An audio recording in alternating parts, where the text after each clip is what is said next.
I want to preface this video by saying that the animal that you'll see here has been ethically and legally obtained as roadkill. I used every part possible, and when I was finished, I laid the body to rest in a forest nearby. Though there is not major or even moderate gore in this video, there are organs and blood, so if you don't want to see that, this is your warning, and I would recommend clicking off of the video now.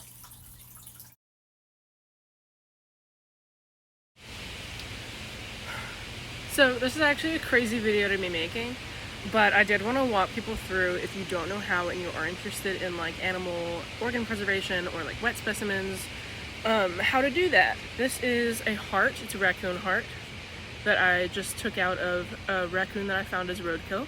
So I am going to be using this for our specimen. I have with me, this is a little plastic jar. You want to make sure it seals really well. Mine is filled with 70% ethyl alcohol and 30% water. Good little mix. And that's going to be for submerging your specimen in. I have this little cup that's full of just pure, like 70% ethyl alcohol, or isopropyl works too. You can also use formaldehyde, but formaldehyde is expensive and I'm poor, so I'm going to be using the alcohol. I have a knife and I have gloves. Gloves and safety should be your #1 priority. If you have open wounds on your hand, you want to make sure that they are like sealed up with either a band-aid or like maybe even saran wrap, because you don't want to get any of this bacteria into that open wound. That can cause some really nasty things like infections, and continue into the hospital essentially. I also have a bucket of water down here, big old Lowe's bucket. What I use a dull tipped syringe for flushing the blood out of the heart because it is fresh. I did just get it, so obviously it has some blood in it still. And then I also have this needle tipped syringe, which I will be using to inject the heart in multiple places with the alcohol so it can preserve it from the inside out so it does not start to decompose while it's in the jar. So I have all that, and we're going to go ahead and get started. So what I want to do first is I want to flush that heart out.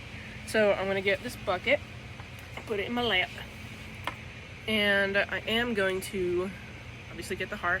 I'm going to fill the syringe up with water, if I can do that with one hand.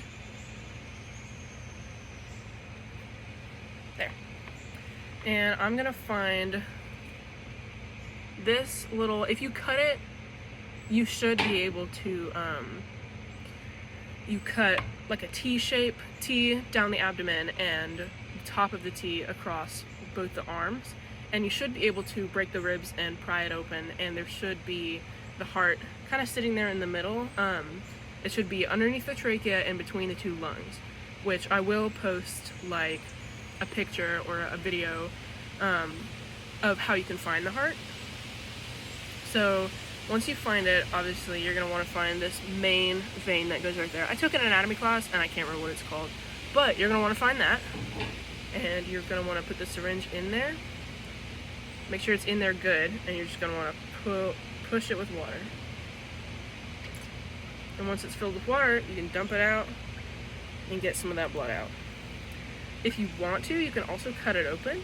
There are four main sections of the heart. There are 2 ventricles that are the main sections of the body of the heart.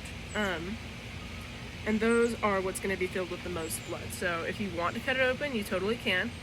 I'm not going to cut mine open today because I'd like it to be whole in the full specimen. But if you want to, I'm not going to stop you. So I'm just going to keep injecting it full of water and letting... let's try not to get blood in your face. And letting the blood come out.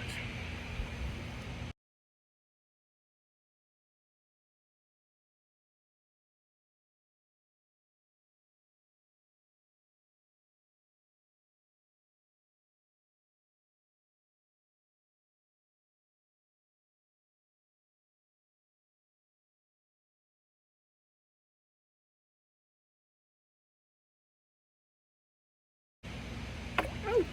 See, I just dropped my syringe in there. Terrible idea. Let's try not to do that. Well, now I gotta contaminate my other hand. I might actually end up cutting this one open just to show you guys what it looks like on the inside and what you can do, and also just the internal structures that I think are so fascinating. So I'm gonna go ahead and don my other glove and my knife.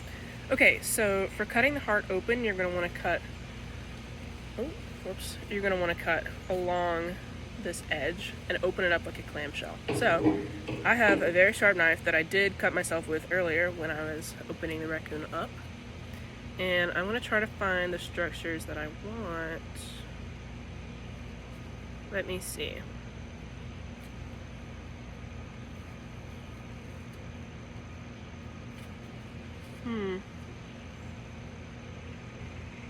Trying to figure out which direction I want to cut it open. We will cut it. Oh, shoot. Let's not drop our heart.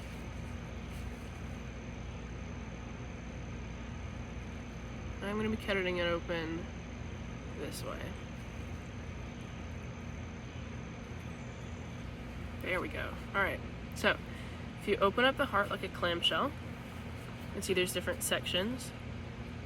There's one down here, there's one up here. And you can also see that the muscle walls of certain sections of the heart are much thicker than others. So on the inside of the heart, you can see this section has way thicker muscle walls and a smaller internal cavity. And this section, not so much. Look, those walls are very thin. And it's because this section takes in the heart from the rest of the body, and this section takes that blood and pumps it everywhere else. So obviously it's going to have stronger muscles to be able to have more force to pump that blood to the rest of the body. You can also see, if I can get it open,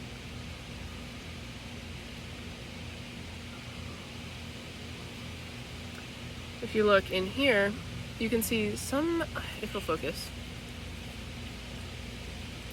somewhat stringy structures, and those are actually chordae tendidae, is their bougie fancy name.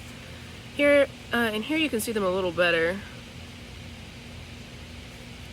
They're very little on a raccoon, which I am used to doing like sheep hearts, so they're a little smaller. But you can see, here's two of them. Just kind of chilling right here. And those are what most people will refer to as heartstrings. So when somebody says, oh, you're tugging on my heartstrings, that's actually where that phrase comes from, which I think is really neat. That's our little heart anatomy lesson. Not as cool as my teacher was, but I'm going to keep injecting the heart with, you can see there's not a lot of blood in there anymore. If we had cut it open previously, there would have been blood clots, and you would have really had to work at it. But now that we've flushed most of it out, I'm just going to keep doing that and try to get it super clean and free of all that blood.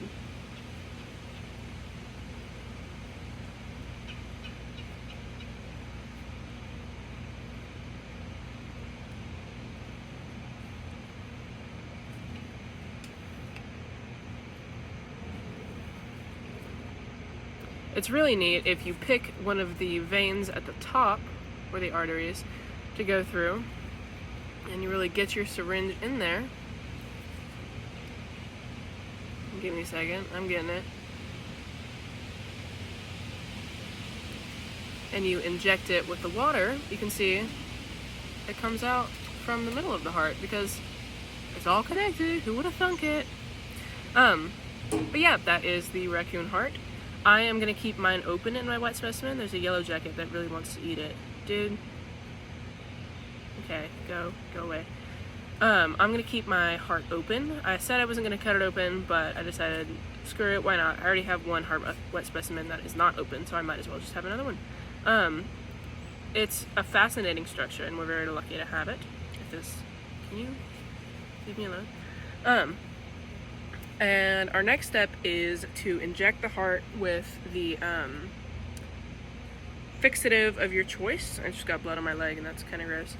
With the fixative of your choice, I will be using what I mentioned earlier to be 70% rubbing ethyl / isopropyl alcohol.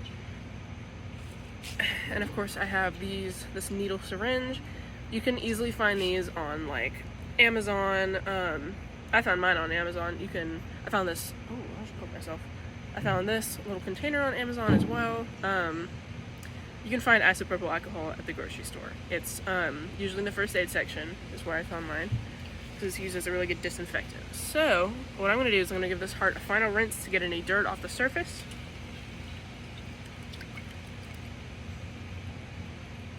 I'm going to pick her up. I'm going to start injecting with isopropyl alcohol. So instead of injecting into the cavities, you're going to want to inject directly into the flesh. That's why this has a needle and not just a blunt tipped. Alright, so I'm going to go, and you can actually see on the outside of the heart there are veins, which is helpful because now you know where to inject. So you're going to want to try to get into those veins if you can. Yeah, I got into one. Ooh. And you're going to want to try to inject it with as much alcohol or fixative as you can. You want to try to get it everywhere. Because if you don't get it everywhere, as soon as you put it into that ethyl alcohol / water solution, you're screwed. It's gonna start decomposing from the inside out, which obviously you really don't want that.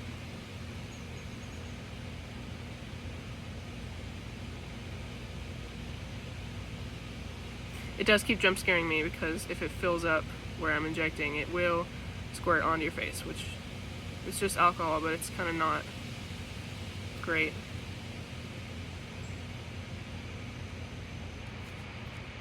I'm going to start going inside and finding the veins that are in there and injecting it straight into the veins in hopes of it spreading a little further. I personally am going to keep injecting the alcohol until I run out. This is not a great size comparison, but you can see it's a pretty sizable container of this ethyl alcohol. I don't know how much it is in there, but I'm just going to keep going until I run out because I really want it to get in there.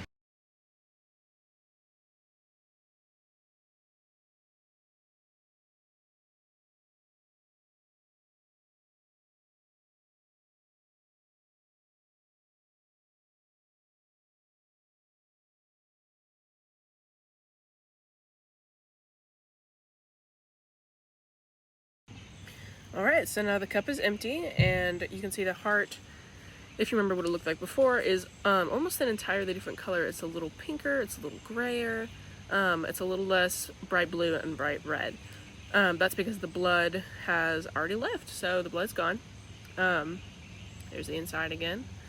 I will take some nice pictures next of it just to document how cool I think it looks. And then I'm going to submerge it in this, and we will be done. So this is how it's turned out. It's really neat. You can see all the features in there still. You can flip it around on all these different angles and see whatever you might want to see. I'm really proud of how it came out. I like it a lot. It's going to look great on my shelf with the rest of my little oddities. And yeah, if anybody has questions, I'm happy to answer them. And good luck with your wet specimen making.